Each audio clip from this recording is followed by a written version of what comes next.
Imagine being told you're getting free health care, and it turns out to be a 40-year-long con with your life as the price tag. It's 1932, rural Alabama. A team of doctors rolls into one of the poorest counties in the country and makes an announcement. Free blood tests, free treatment, free rides to the clinic, all to treat something the locals call bad blood. For sharecroppers who've never once sat in a doctor's office, this sounds like a miracle. It wasn't a miracle. It was the opening scene of one of the most disturbing medical betrayals in American history. A secret experiment that would watch hundreds of men suffer and do almost nothing to stop it for 4 decades straight. Grab a seat. This is the story of the Tuskegee Syphilis Study. A public health crisis walks into a room. The government solution? Turn the crisis into a science project.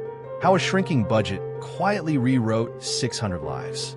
In the early 1930s, Macon County, Alabama had one of the highest syphilis rates in the entire nation. Syphilis is a bacterial infection spread through sexual contact, and left alone, it doesn't just go away.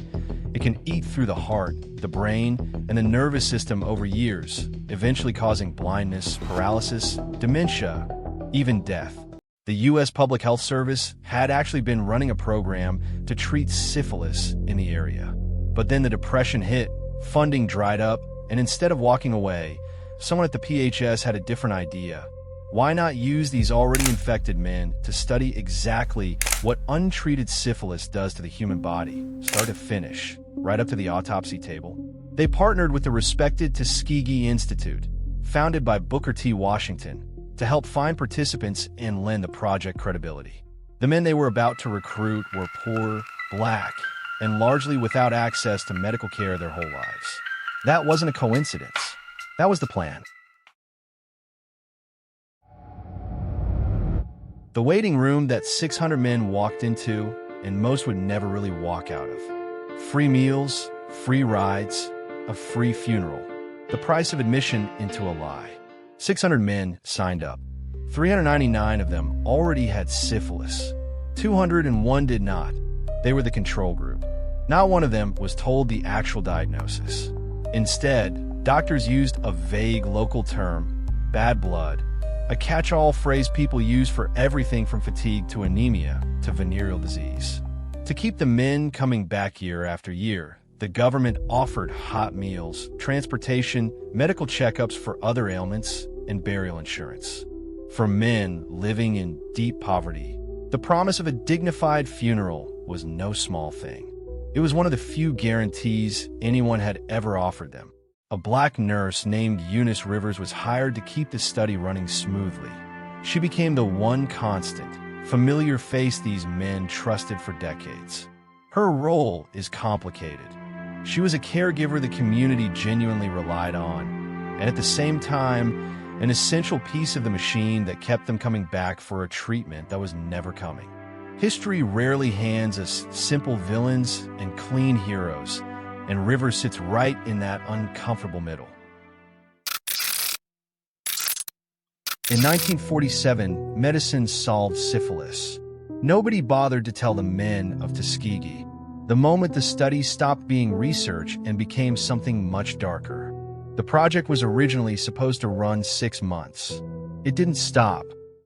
By the mid-1940s, penicillin proved to be a fast, reliable cure for syphilis, and by 1947 it was the standard treatment nationwide. This should have been the end of the story. A happy ending. Everyone gets treated. Case closed. Instead, public health service officials worked to make sure these men never got it. They reached out to local doctors and draft boards to keep participants off treatment lists elsewhere. The goal had shifted from studying the disease to preserving the purity of the data, all the way through to autopsy. The human cost is staggering. By the time it was all over, 128 of the men had died from syphilis or its complications. 40 of their wives were infected. 19 of their children were born with congenital syphilis. Men went blind. Men lost their minds to the disease, and they kept showing up, trusting that treatment was still coming. Meet the guy who got told no for 6 straight years and just kept knocking. How one whistleblower's quiet stubbornness finally cracked the whole thing open. His name was Peter Buxton, a young epidemiologist working for the Public Health Service in San Francisco. In 1965, he overheard coworkers casually discussing the Tuskegee study.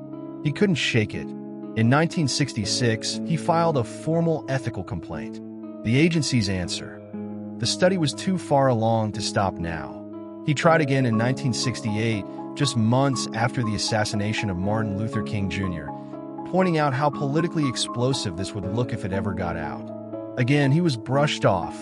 Buxton eventually left the Public Health Service and went to law school, but the study never left him.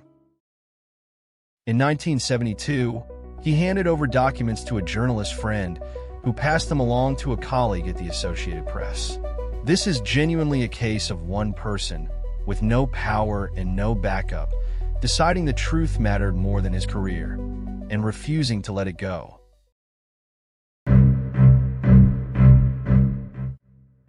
July 25, 1972, the day the whole country found out, and the government finally ran out of places to hide it. From a leaked file folder to front-page news in 24 hours. AP investigative reporter Gene Heller broke the story, and it landed on the front page of the New York Times the very next day. The public reaction was immediate and furious. Senator Ted Kennedy called for congressional hearings. For months later, after 40 years, the study was finally shut down for good. By then, only 74 of the original participants were still alive. The survivors and their families sued, and in 1974 the case was settled for $10 million.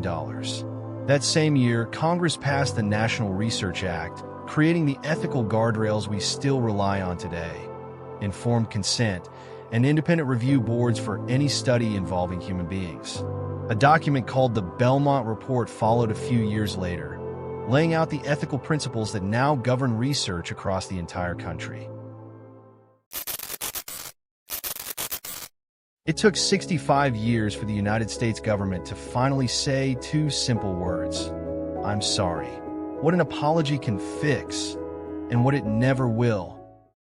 A federal program was set up to provide lifelong medical care and burial expenses to the participants, their wives, widows, and children. But it wasn't until May 16, 1997, that President Bill Clinton stood in the East Room of the White House in front of 5 elderly survivors, including 94-year-old Herman Shaw, and delivered the apology decades overdue.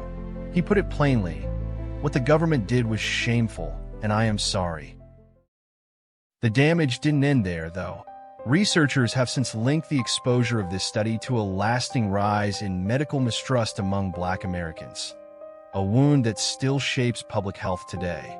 Peter Buxton lived to see his role finally recognized before he passed away in 2024, honored as one of the most consequential whistleblowers in American medical history.